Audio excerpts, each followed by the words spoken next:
Your Excellencies, the Governor of Bauchi and Kebbi State, my brothers, Barrister Mohammed Abubakar and Senator Atiku Bagudu, I thank you for honoring my invitation and you are welcome. Your Excellency, the Deputy Governor of Kaduna State, my brother and partner Barnabas Malabantex, when you came up to make your speech, you are not wearing your gloves, the gloves that we used to fight one of the governor's asked. So I decided not to wear my own gloves either, because we're supposed to be fighting. The Right Honorable Speaker of the Kaduna State House of Assembly, the Deputy Speaker, Principal Officers, Honorable Members, Your Excellency, the High Commissioner of United Kingdom to Nigeria, Honorable Paul Arkwright, my brother, the Country Director of the World Bank, Dr. Rashid De Massoud, invited guests, ladies and gentlemen, let me, at this point, ask you to allow me to observe all protocols. Mr. High Commissioner, I'm very grateful that you are able to make it. The Country Director as well, because there are efforts to sabotage this summit by announcements to the effect that Kaduna is unsafe under a state of emergency. We are trying to get to the root of that. But your presence here, Your Excellency, Mr. High Commissioner, and many members of the diplomatic corps confirm that Kaduna is indeed safe. We are very, very grateful for that. I want to take a few minutes to talk about our economic vision and present a summary of our state development plan for the next 5 years, by God's grace. So please indulge me for a few minutes to present our state. First, what we met.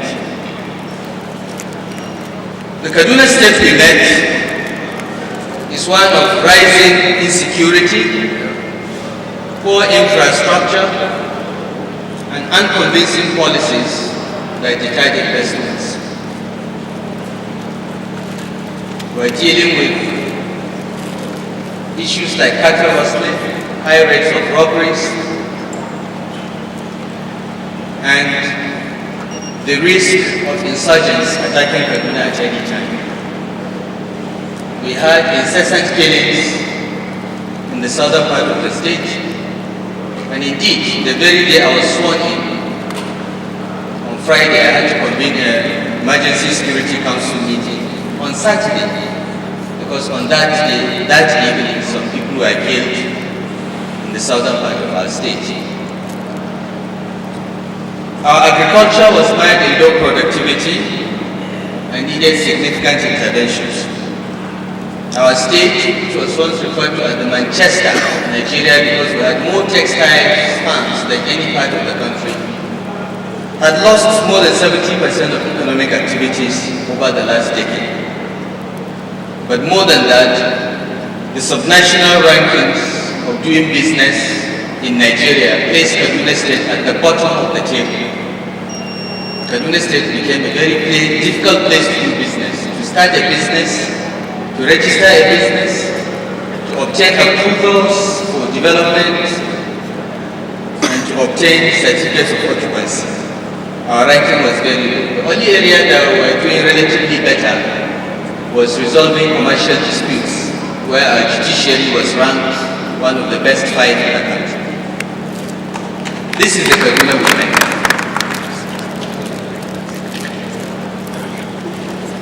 In terms of demographics, we had challenges as well.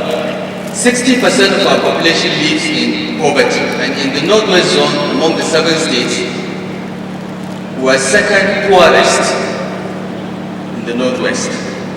We had very high maternal mortality, 576 per 100,000 live births. And since Kaduna State gives birth something like 400,000 babies every year. You can imagine how many we're losing. We're losing about 1,800 every year. An average of 60 women die every year, and 2 women die every day during childbirth. We have very high population growth, but the scary part is that 44% of our population is under the age of 18, a very young population.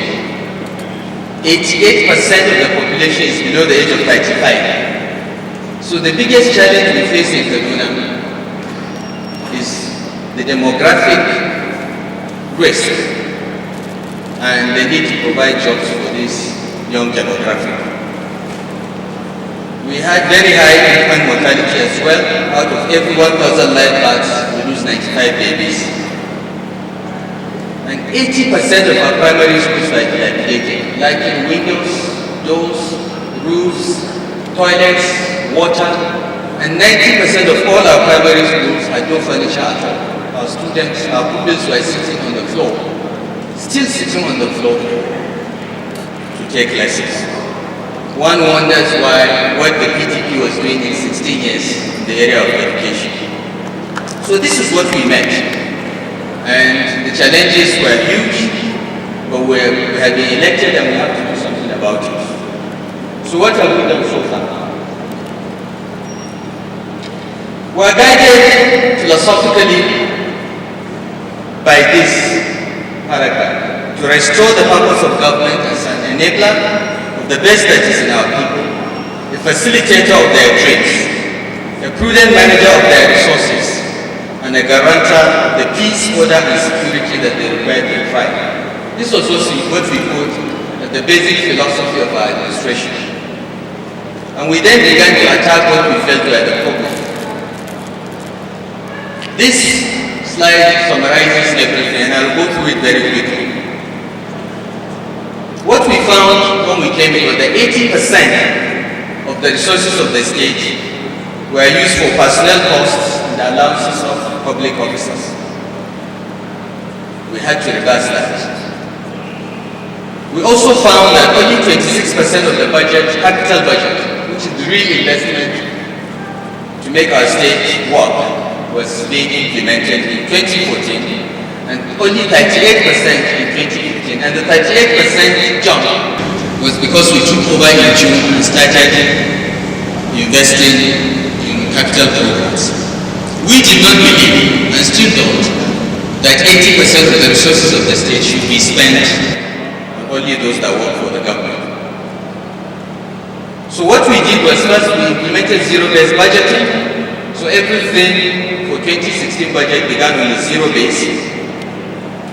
We gave a condition that all new projects must be backed by objectives and goals that justify that project. As much as possible, we tried to complete all the projects that we inherited that we determined had public value. Of course, the projects that were designed just to benefit a few, we decided to suspend or cancel. We also was the first state to introduce the Treasury single account. And here I must express my gratitude to the World Bank, the IMF, and the Central Bank for giving us the technical assistance that made us implement the Treasury single account in less than 2 months. It's a world record. So essentially, we moved from 470 government accounts to one account. 124 MPS complied, and as of the 31st of August, we had nearly 25 billion naira in our Treasury single account, which was a sort of record. We also cut down government expenditure. We cut costs, starting with the salaries and allowances of the Deputy Governor and I. We offered 50% of our salaries and allowances to the Treasury. And we decreased recurrent expenditure by 50% of the actual spent in 2014 in the 2016 budget. We slashed expenses generally. For instance, the government house budget in 2015 was 2.1 billion. In 2016, we reduced that to slightly above 500 billion. So we took a 70% cut in the running of the government house. We think this is necessary because we are going to ask other ministries, departments, and agencies to do the same. And indeed, they did. 60% of overheads were slashed. We reduced the number of our ministries and commissioners to 13 from 24. And all our commissioners have decided to donate 10% of their salaries and allowances to the Treasury. We are grateful to them. So, first we try to cut costs, but that will not be enough unless we channel our resources in the right area. So in the 2016 budget, we restored the 60-40 ratio in favor of capital spending. And we put most of our money in the areas that we think matter to the ordinary people, like education. We budgeted 27.89 billion in education.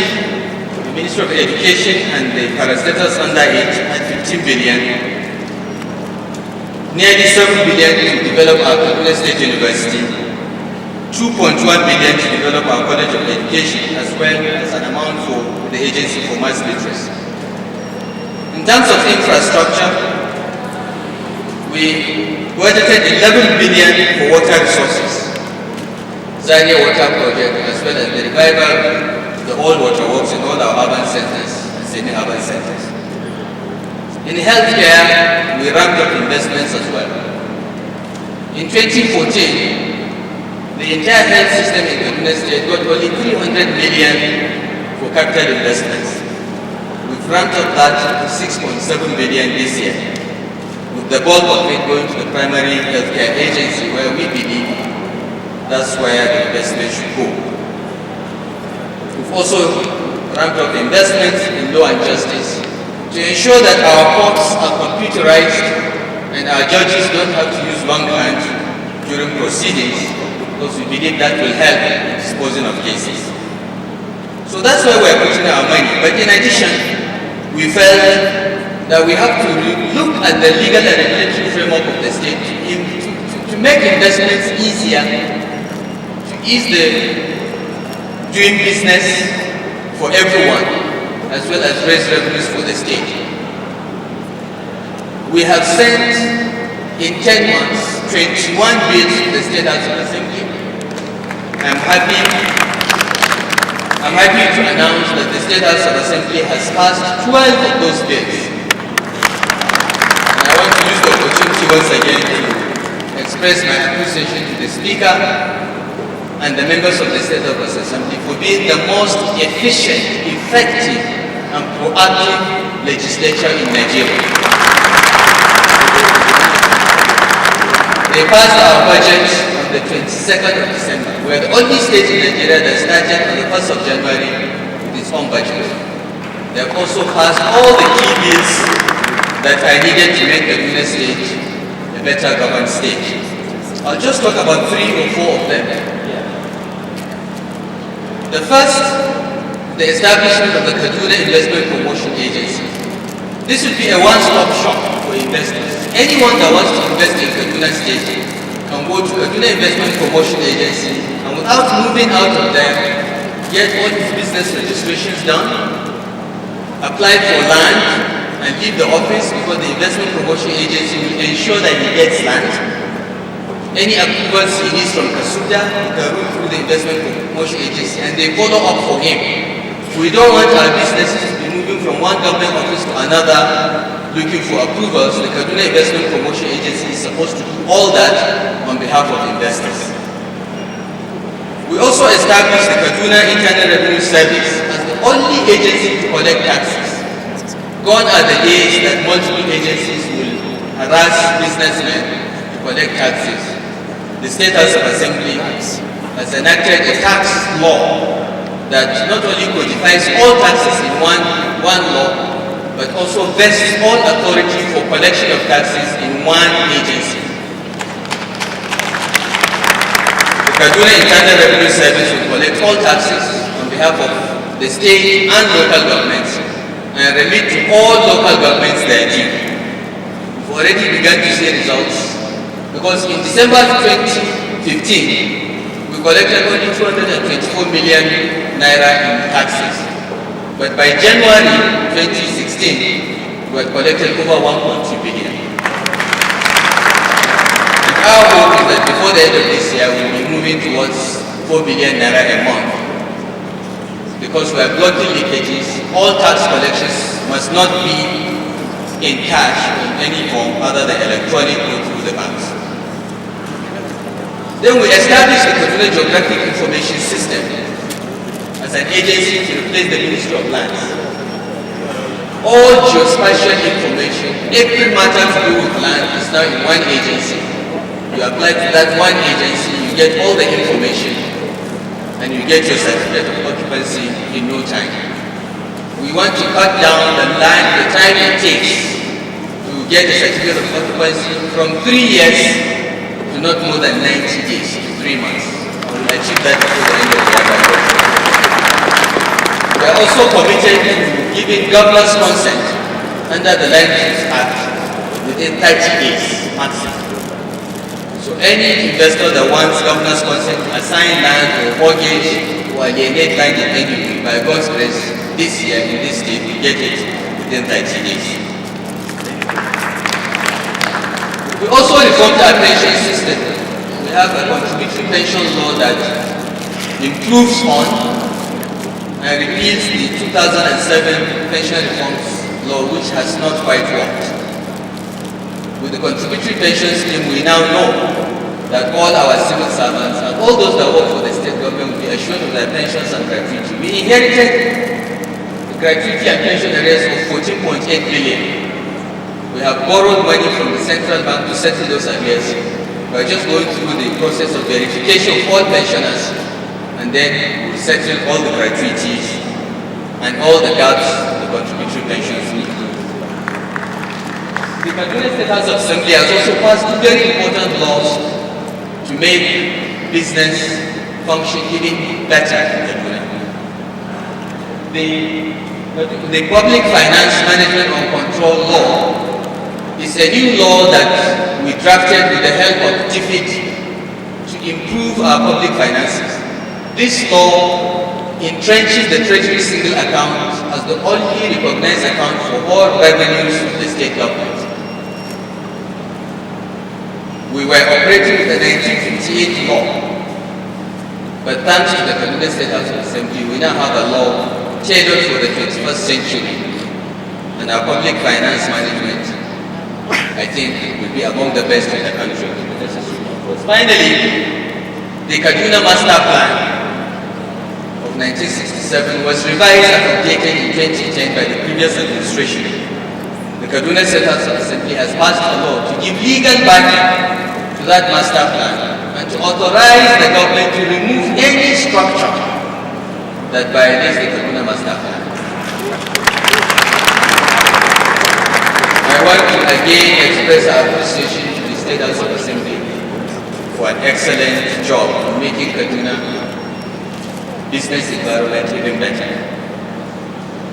Then in the areas of investment, we see public investment as one that will crowd in private investment rather than crowd out. So our interventions are in the social sector and then physical and social infrastructure that will make life easier for businesses. So if you look at what our top capital projects are in the 2016 budget, you will see our priorities. We have 10 billion naira budget to do a rapid rail transit system for Kaduna metropolis.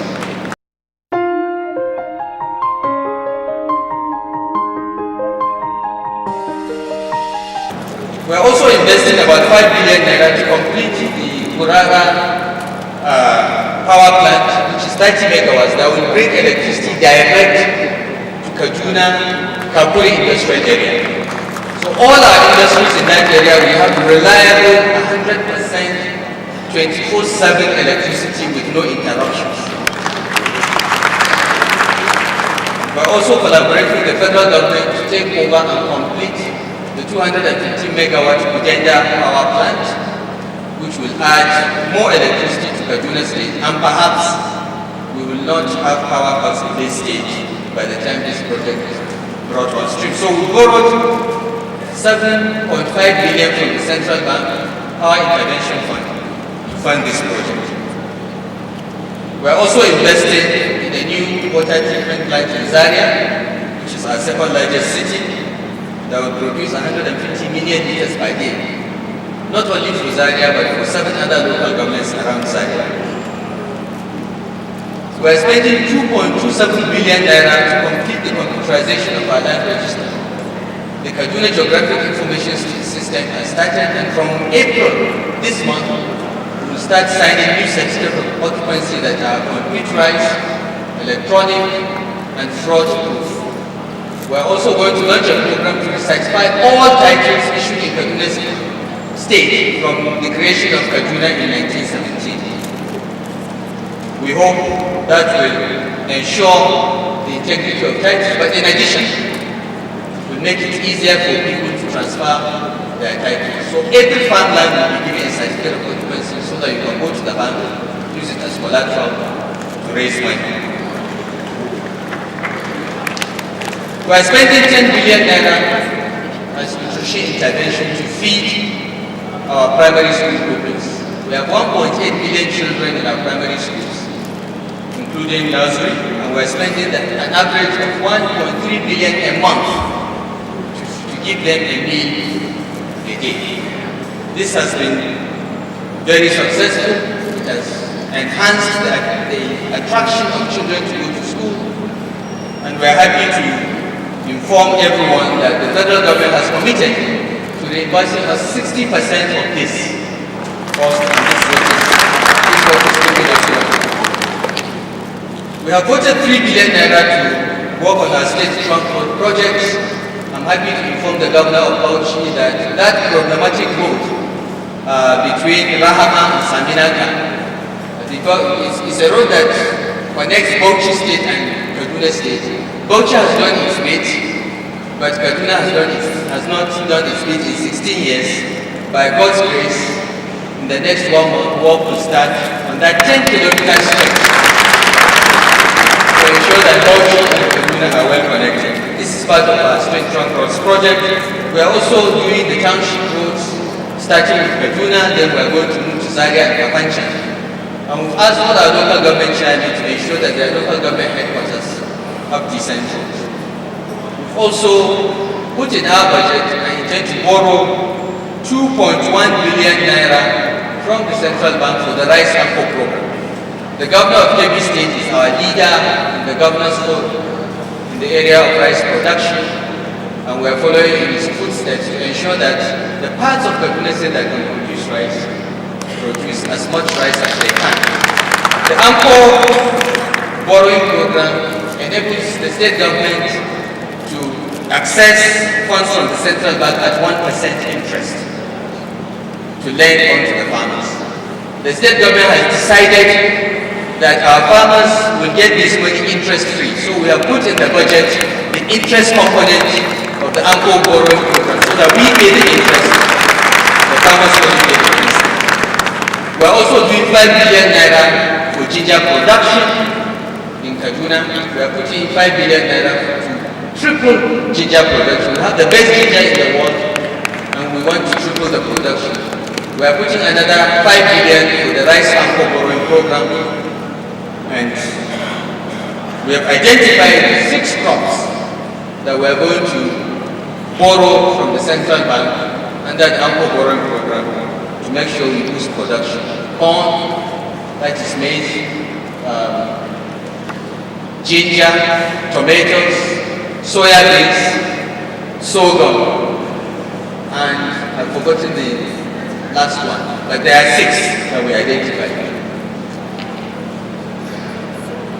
Again, we've invested a lot. Next slide, please. We're investing a lot in security. I've explained some of the challenges we faced, so we had to invest in security, and we're doing more investments We are putting closed-circuit TV, we are putting drones to help us provide the wherewithal to the security agencies to be able to deal with the challenges we are now facing, which is mostly kidnapping and car theft. We are investing 2.6 billion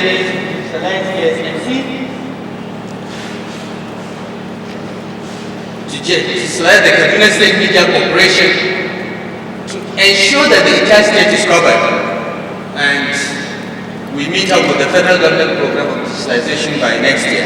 We are investing 1.86 billion on rural feeder roads.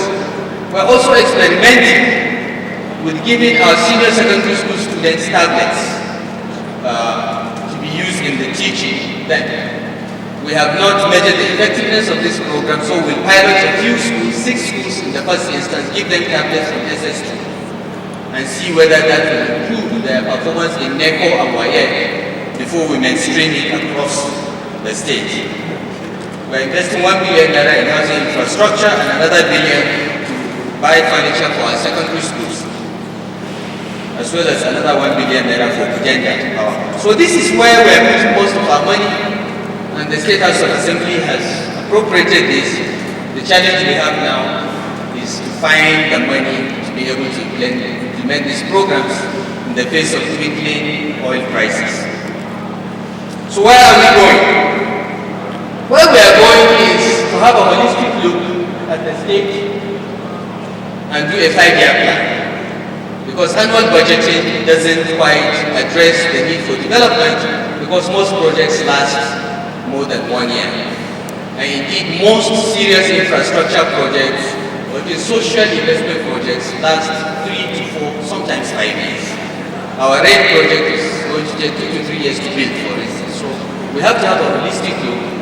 And we've had a lot of debate in within Kaduna State government. We've held town hall meetings going around the state, talking to the citizens of the state to get their input on where we should take the state. The Kaduna State Development Plan 2016 to 2020 is a 5-year plan that shows the direction, the vision of this administration in moving Kaduna State.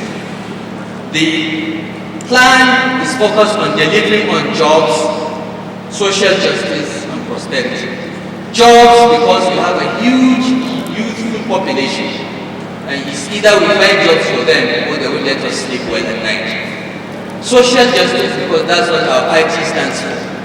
That's what President Buhari stands for. We must find a way to give every citizen of Kaduna State social justice and prosperity, because we find that when people have money in their pockets, they do not engage in fights and arguments.